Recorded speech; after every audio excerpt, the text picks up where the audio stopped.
Hello guys, లెక్కలేని వాయిదాలు. అదేవిధంగా అక్కడి సైడ్ పాలిటిక్స్ చూసుకోవాలి, ఇక్కడ సైడ్ సినిమాని చూసుకోవాలి. అసలు ఏమవుతుంది? కింద లైక్ బటన్ లైక్ చేసుకోండి, ఛానల్ సబ్స్క్రైబ్ చేసుకోండి, వీడియోలోకి ఎంటర్ అయిపోదాం. హరిహర వీరమల్లు కరోనా టైంకి ముందే స్టార్ట్ అయిపోయిన ఈ చిత్రం చాలా వాయిదాల తర్వాత మే 9 తారీఖు ఈ సినిమా రిలీజ్కి సిద్ధం అని బుక్ మై షోలో డేట్ ఫిక్స్ చేసి పెట్టారు. అయితే వారం రోజులు ఉంది భయ్య ఇంకా సినిమాకి. ఇక సినిమా ప్రమోషన్స్ ఎక్కడా లేదు. అసలు సినిమా ఏమన్నా కనిపిస్తుందా అంటే కనిపిస్తలేదు. అయితే ఉన్నది ఉన్నట్టు చెప్తా, నాకేమనిపించిందో అదే చెప్తా. నేనైతే అవుదాం చెప్పను, మీ టైం వేస్ట్ చేయను. హరిహర వీరమల్లు పవన్ కళ్యాణ్ గారు నటిస్తున్న ఈ చిత్రం ఇక మళ్ళీ ఒకసారి రిలీజ్ డేట్ వాయిదా వేసిరనుకో, తర్వాత వచ్చే రిలీజ్ డేట్కి ఖచ్చితంగా సినిమా రిలీజ్ కావాల్సిందే. లెక్కలేని అన్ని సార్లు వాయిదా పడ్డది ఈ సినిమా.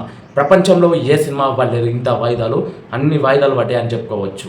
నిజంగా ఇక నెక్స్ట్ డేట్కి పక్కా ఈ సినిమా రిలీజ్ కాకపోతే ఇక మన చేతిలో లేదు భయ్య. సినిమా నిజంగా ల్యాబ్లోనే ఉండిపోతుందని చెప్పుకోవచ్చు.